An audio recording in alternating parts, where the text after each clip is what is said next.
Okie dokie. Right, let's start then by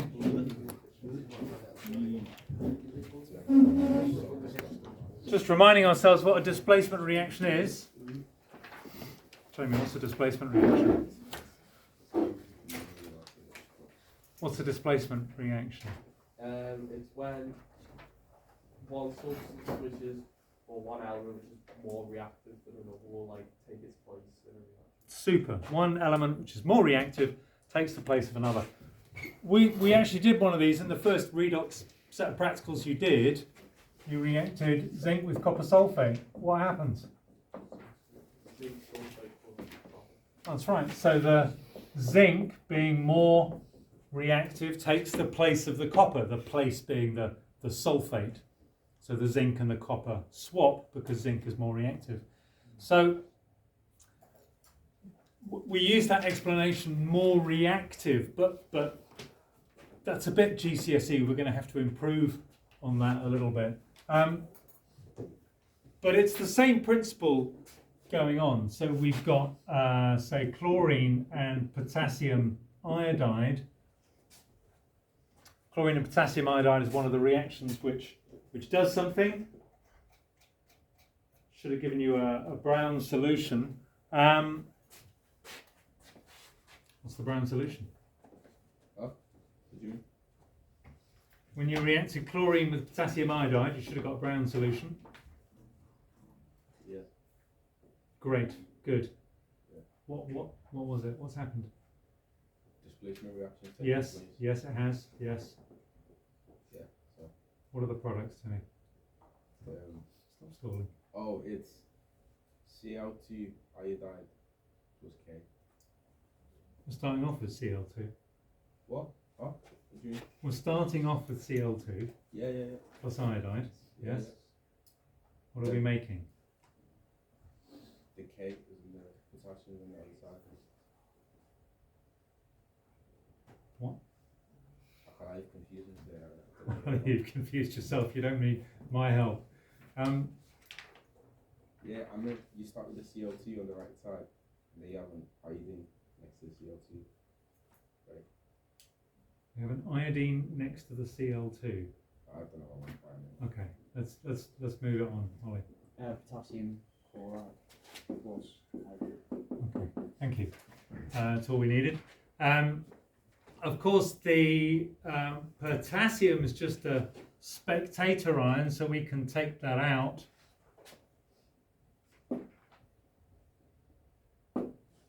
And then we just need a bit of balancing. There we are. So that's actually the best possible equation, sometimes called an ionic equation, where we have no spectator ions. Let's just remind ourselves that is a redox reaction. We can break that down into reduction and oxidation half equations. Could you just do that for me, please? We don't need to put them back together because we've already got a balanced overall equation, but if you could just do the half equations, thanks. We just need the electrons. So the reduction half equation, Joe, is 2e minus plus Cl2 makes 2Cl minus. sorry, 2e minus plus 2Cl minus. And the oxidation half equation, Josh?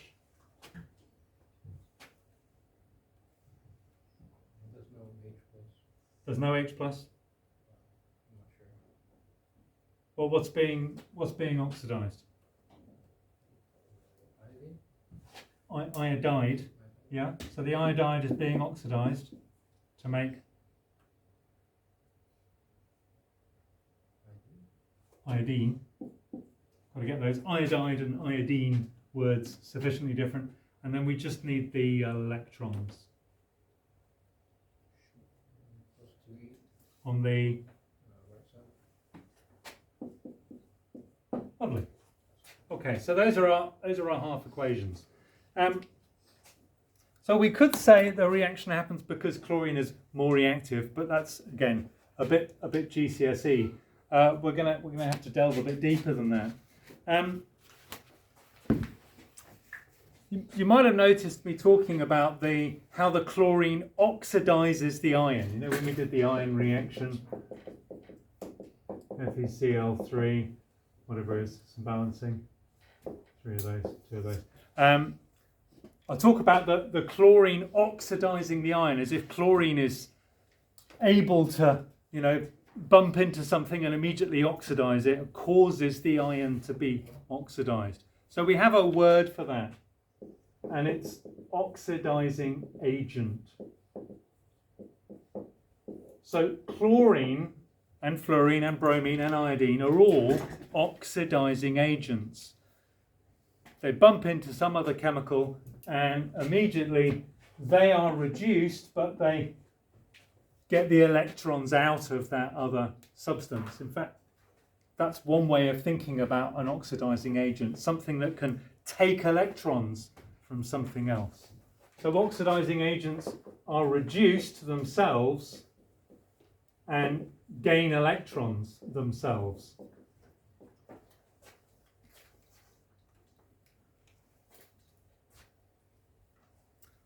So we're just gonna sort of hit pause there for a moment. What I'd like you to do is go back through your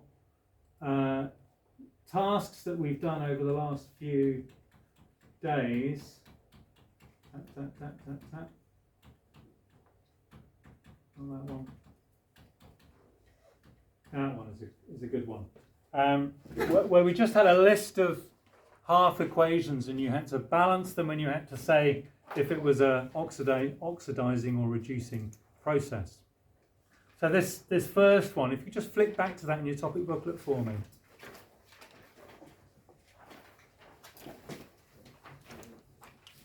The nitrate, the NO3 minus, is that being oxidized or reduced? Reduced. It's being reduced. Well, if it's being reduced, then it must be an oxidizing agent, because it can be readily reduced. What are some other oxidizing agents on that page? IO3 minus. IO3 minus. Thank you very much. Just going to go around the class. Oscar, we're up to you. Could you give us an oxidizing agent, thanks? H2O2. H2O2. Lovely. Thank you. Ben at the back. H2SO4. H2SO4. Keep going on, Jamie. Yeah, so I know in that example N2 is reduced, but I'm not going to put it on the thing because it's not a very good example of an oxidizing agent. If you wanted to oxidize something else, nitrogen gas is not what you'd use. Could you give me another example? Hey? S2O8 is a great example with a 2 minus charge there. Thank you. Adam. Okay, maybe go back a bit and look at, from the previous exercises, what else is being reduced in the exercises we've looked at?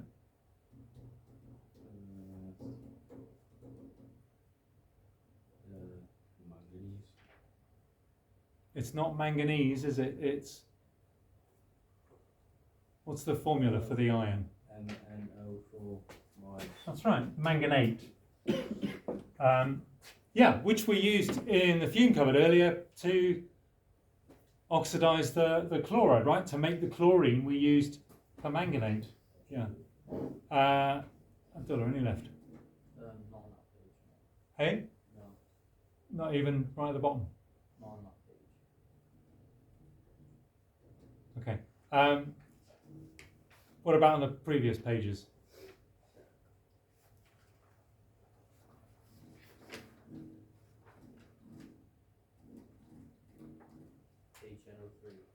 Okay, so HNO3 is the acid form of the nitrate ion. So yeah, we could have HNO3 or NO3 minus. They both work. Go on. SO2. SO2. Is it an oxidizing agent? I'll come back to SO2. It's an interesting one. Any others? I have a question. So why is H2O2 an oxidizing agent? That's Correct. Oxidized. Can you just hold that question for a minute? We'll come back to it. Is S2O3 2 minus 1? That'll do fine. Sulfur is a bit weird when it gets down to S2O3 2 minus.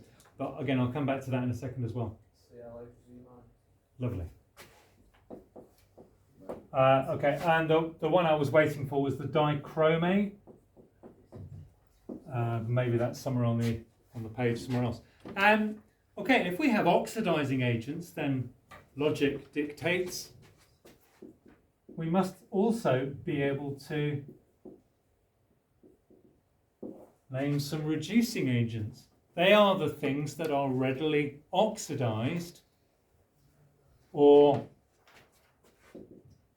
give away electrons readily. Could somebody give me an example of a reducing agent? Again, using the information available. Hydrogen. Perfect. So hydrogen's used a lot in chemistry as a reducing agent. It's probably our most used. H2O2. Super. Thank you, Timmy. Copper 1+. Yeah. Yes. Copper 1+ would be. It can definitely be reduced. It can also be oxidized. Chromium 3+. Yes. Thank you. For any of the lower oxidation states of metals, metals naturally form positive ions. That's the definition of metal in chemistry, is an element which readily loses electrons to form a positive ion. So all of the metals in their metallic state, like, I don't know, magnesium or zinc, are going to be good reducing agents because they readily form 2+ ions. And iron as well, yeah, all of them. Yeah. So earlier we said that chlorine was an oxidizing agent. Chlorine is oxidizing the iron. We could equally say iron is a reducing agent. Iron is reducing the chlorine. Think of it both ways. Okay. So now we've established that there is this thing called oxidizing agent. We can now think about oxidizing strength. Which of the halogens is the stronger oxidizing agent? Which of the halogens is best at taking electrons from other species? Chlorine or fluorine, right? Yeah, it's so the top of the group. Fluorine is I think the strongest oxidizing agent that we have, readily available in chemistry. And then chlorine, still pretty strong. Bromine, iodine, still oxidizing agents, but getting weaker. So we can say that the reaction happens because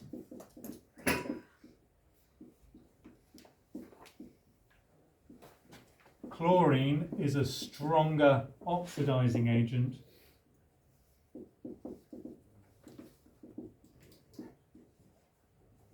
than iodine. And that's a much better way of explaining the reaction rather than talking about more or less reactive.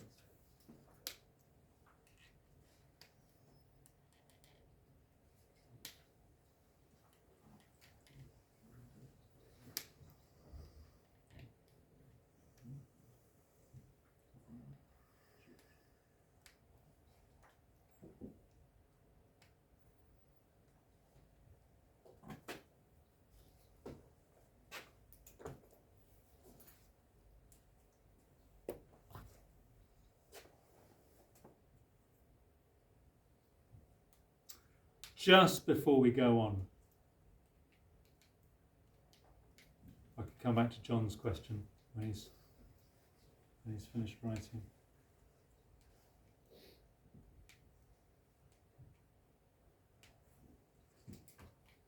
Right, why was the H2O2 an oxidizing agent, and why is it reducing one also? Okay.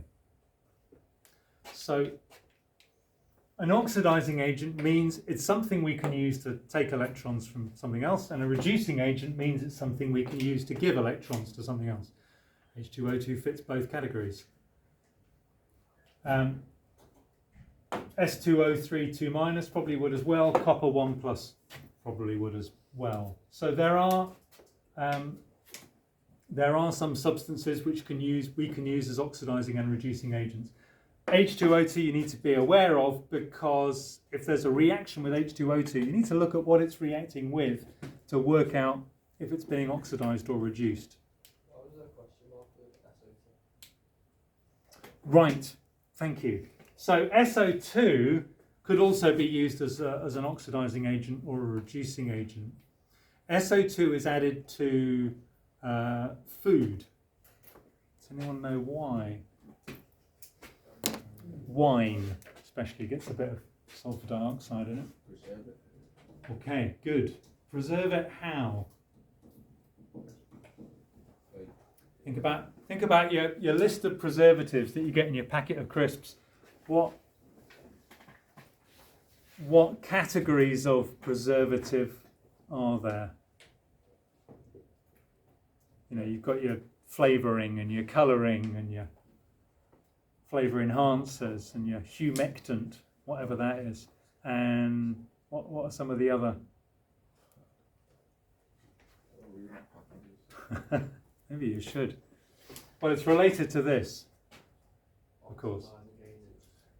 So that would be a bad idea. If you think about it, putting an oxidizing agent in your food would make your food go off. In fact, one of the oxidizing agents we didn't get was oxygen. Oxygen is a very good oxidizing agent. Makes your food go off. That's why you wrap, cling film around your food and Reduce and preserve. so what? Do you reduce and preserve? Okay, so why would you want something that might be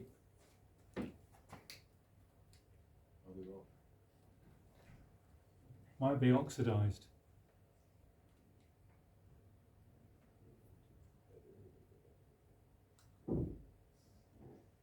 If there's oxygen in your food will go off. Yeah. So what do we put in? Use the SO2 to be oxidized instead of the food. Right. We use the SO2 to be oxidized instead of the food. Great. What's it called? Displacement. No? Has anti at the beginning.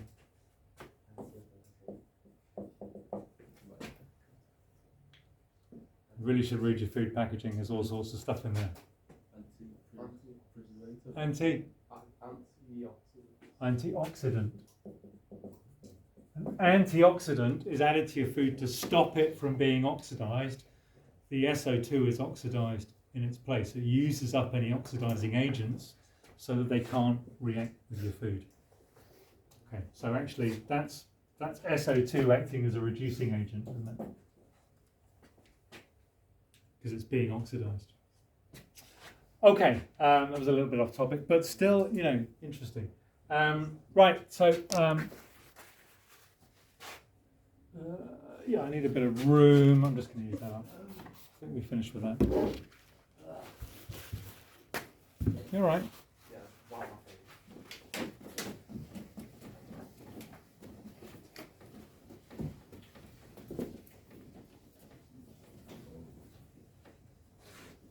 Okay, we're nearly there. So as I go down group 7, we could include astatine in there, but since astatine is the rarest element on Earth, we're never going to see any. As we go down group 7, there is a decrease in oxidizing strength. I just want to make this totally clear. Iodine is still an oxidizing agent, just not a very good one.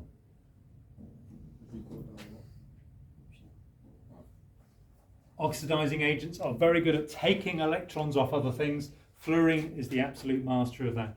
Well, when I'm talking about relative strengths, by the way, next year we'll go back over this stuff again. We'll put numbers on it. It's called the E0 number. the reduction potential. Okay, but we'll do that in around about October sometime. So I'm sort of saying vaguely, fluorine is a stronger oxidizing agent than chlorine, but we can put numbers on this. We can get the hard data. Okay. There's another way of looking at these equations.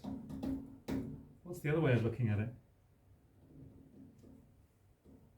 Been focusing on the chlorine so far. It's not iodine, it's iodide. I've said the reaction happens because chlorine is a stronger oxidizing agent. But what's the other way of looking at it?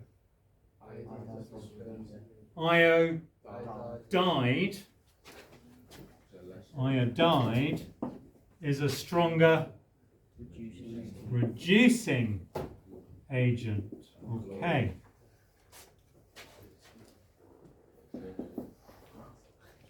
Okay, so just as all the halogens are oxidizing agents, all the halides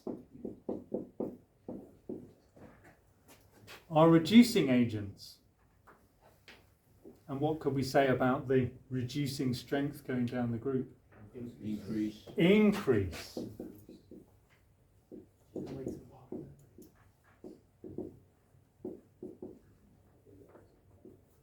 Okay, in reducing strength. So fluoride, chloride, bromide and iodide are all reducing agents. It's just that iodide is the best. We'll come back to this topic in another practical soon.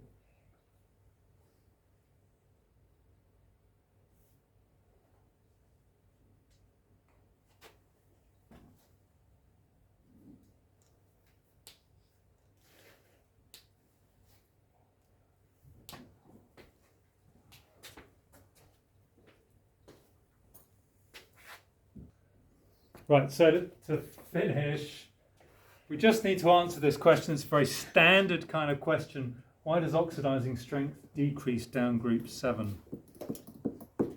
We talk about trends, don't we? I know the word trend tends to mean something else out there in the world, but in chemistry, when we talk about a trend, we're either going down a group or across a period, and we're looking at a change in behavior or properties of the elements. Are you going to answer the question? Oh, would it be to do with the reactivity? Just please don't answer the question just yet. I want people to chew on this. What are some other trends we know going down the periodic table?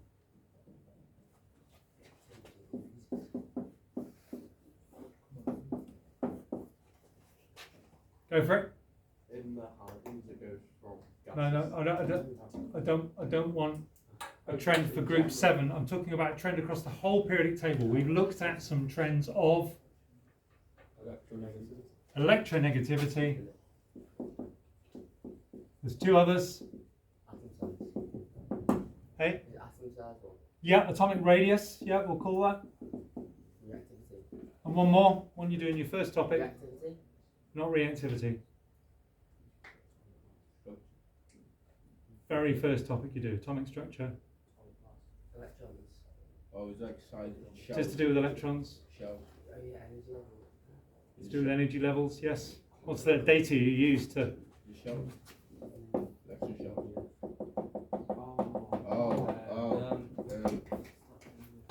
Ionization. Thank you. Ionization energy. Okay. So there's a certain type of language we use when we're explaining those trends. So I'd like you to try and remember some of that language and try and give me an explanation. Why does oxidizing strength decrease down group 7? And think about the explanations for why does electronegativity or ionization energy change as we go down a group. Can I just leave you with that for a couple of minutes? And you can come up with something for me. Okay, let's just get the explanation for electronegativity. Go on. Decreases as you go down the group. Decreases as you go down the group because Has more shells. So there's more electrons, more electron shells, More shielding. more shielding. Keep going. Somebody else pick it up. Oh, the attraction from the outermost electron to the nucleus decreases. Perfect. Except if it's electronegativity, it would have to be the bonding electrons, but still good. The attraction between the nucleus and the outermost electron, if you're talking ionization energy, or bonding electron, if we're talking electronegativity, will be less. Okay. So that's kind of brought that language to the surface. So let's explain this then, thanks. Do you want to go? Is it what we spoke about today? Because the electronegativity decreases. No, we're not using electronegativity to explain this. We're using the root causes of electronegativity, of ionization energy, to explain oxidizing strength. It's the same root cause. As you go down, the atom gets bigger. Okay, as we go down the group, why does it get bigger, Timmy? Because there's more shells. More electrons, more electron shells, yes, And there's more shielding. and more shielding.